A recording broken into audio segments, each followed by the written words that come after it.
वह दिन आ गया था। तानो में कलीसिया एक आनंदमय अवसर मनाने के लिए इकट्ठी हुई। जो कुछ महीने पहले असंभव लग रहा था, अब हकीकत बन चुका है। तानो भाषा में लूका का सुसमाचार पूरा हुआ। अब यह सबके लिए उपलब्ध है और कलीसिया उसका उपयोग कर रही है। वे देख रहे थे कि परमेश्वर उनकी प्रार्थना का उत्तर दे रहे हैं कि वे वचन को समझे और कलीसिया मजबूत हो। माई के कुछ लोग, जिन्होंने शुरू से तानो को बाइबल अनुवाद करना सिखाया था, इस उत्सव में शामिल होने के लिए आए। वे अपने हाल ही में पूरा किए गए नए नियम के अनुवाद की एक प्रति उपहार स्वरूप लाए। तानो और माई दोनों परमेश्वर के कार्यों को याद करके और जो गहरी एकता और दोस्ती उनके बीच थी, उसे सोचकर आभार से भर गए। जब उत्सव चल रहा था तो गिमा और तालू के पड़ोसी क्षेत्रों से लोग आ गए। ये मेहमान कौन है? माई ने पूछा। हमने आपसे अपने अनुवाद कार्य में बहुत कुछ सीखा है, जिससे हमें अपनी समुदाय से बाहर सुसमाचार साझा करने की शक्ति मिली। हमने व्यापारिक भाषा का उपयोग करके गिमा और तालू के लोगों के साथ सुसमाचार बांटा और उनमें से कई यीशु के अनुयायी बन गए।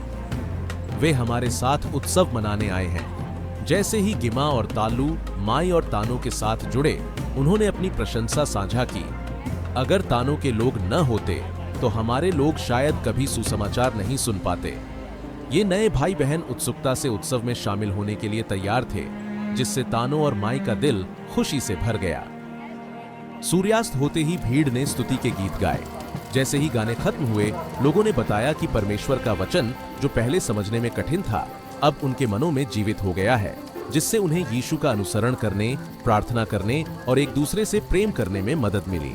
अन्य लोगों ने बताया कि अनुवाद ने उन्हें शास्त्र को और गहराई से समझने में मदद दी, उनकी कलीसिया को मजबूत किया और उन्हें सुसमाचार फैलाने में मदद की। माई के अगुओं को बोलने के लिए आमंत्रित किया गया। उन्होंने तानो को याद दिलाया कि हालांकि लूका के सुसमाचार का अनुवाद पूरा हो चुका है, लेकिन परमेश्वर के वचन का प्रबंधन, साझा करना और पालन करना अभी भी जारी है। हम आपको लूका के सुसमाचार का अनुवाद करने के लिए बधाई देते हैं। गिमा और तालू लोगों को देखकर हमें बहुत खुशी हुई। उनका यहाँ होना इस बात की गवाही है कि तानो परमेश्वर के वचन के प्रति विश्वास योग्य है। हम आग्रह करते हैं कि आप यीशु की शिक्षाओं का अनुवाद और पालन करना जारी रखें, जैसे कि आप पहले से करते आ रहे हैं। जैसे जैसे उत्सव जारी रहा, तानो के अगुओं ने गहरे आभार के साथ माई की ओर रुख किया। आपने शुरुआत से ही हमारी शिक्षा और मार्गदर्शन में उदारता दिखाई है। हम नहीं जानते कि आपका धन्यवाद कैसे करें, लेकिन हमारे पास एक और अनुरोध है। कृपया हमें बताएं कि आपके दिल में क्या है। गिमा और तालू के लोग यहाँ उत्सव मनाने के लिए आए हैं, लेकिन वे यहाँ इसलिए भी हैं क्योंकि वे बाइबल को अपनी भाषाओं में अनुवाद करना चाहते हैं। हम आशा करते हैं कि आप उनकी भी उसी तरह मदद करेंगे जैसे आपने हमारी की। आपने थोड़े समय में बहुत प्रगति की है। परमेश्वर ने आपको अपने वचन का अनुवाद करने में और गिमा और तालू के लोगों के साथ सुसमाचार बांटने में मदद की है। हम आपको लेकर गर्व महसूस करते हैं और आपका साथ देना जारी रखेंगे। हमें गिमा और तालू और उन सभी की मदद करके खुशी होगी जो परमेश्वर के वचन का अपनी भाषा में अनुवाद करना सीखना चाहते हैं। लेकिन हमें लगता है कि जैसे हमने आपको मार्गदर्शन दिया, वैसे ही अब आपको उन्हें दिशा दिखानी चाहिए। हम जानते हैं कि आपको बहुत कुछ सीखना है, लेकिन आपके पास बहुत कुछ बांटने के लिए भी है। तानो लोगों ने इस भरोसे को पाकर विनम्रता से गिमा और तालू के कुछ लोगों को साथ जुड़ने के लिए बुलाया। हमें पता है कि आप परमेश्वर के वचन को अपनी भाषाओं में पाने की इच्छा रखते हैं। हमें माई से आशीष मिली, जिन्होंने हमें अनुवाद के बारे में सिखाया, और जो कुछ हमने सीखा है उसे आपके साथ बांटने में हमें खुशी होगी। गिमा और तालू लोग बहुत खुश हुए। उन्होंने कहा, परमेश्वर ने हमारी प्रार्थनाएं सुन ली हैं। शाम हंसी, कहानियों और भविष्य को लेकर उमंग के साथ आगे बढ़ती रही।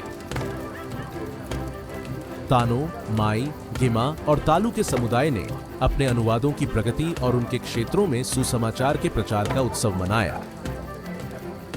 जैसे ही उत्सव का समापन हुआ, माई में से एक ने आशीर्वाद दिया, परमेश्वर जो धैर्य और प्रोत्साहन देते हैं, वे तुम्हें अपने परिवार में एक दूसरे के साथ मेल मिलाप और एकता प्रदान करें।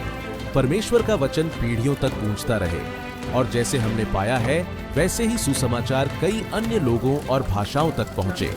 इस प्रकार तानो ने बाइबल अनुवाद समझना शुरू किया। इसे एक प्रोजेक्ट के रूप में नहीं, बल्कि परमेश्वर की सेवकाई के रूप में, सुसमाचार बांटने, चेले बनाने और कलीसिया को मजबूत करने के लिए। उन्होंने न केवल बाइबल का अनुवाद अपनी भाषा में किया, बल्कि हमें किमा अनुवादकों को वे सिद्धांत भी सिखाए जिन्हें हम आज आपसे बांटने आए हैं।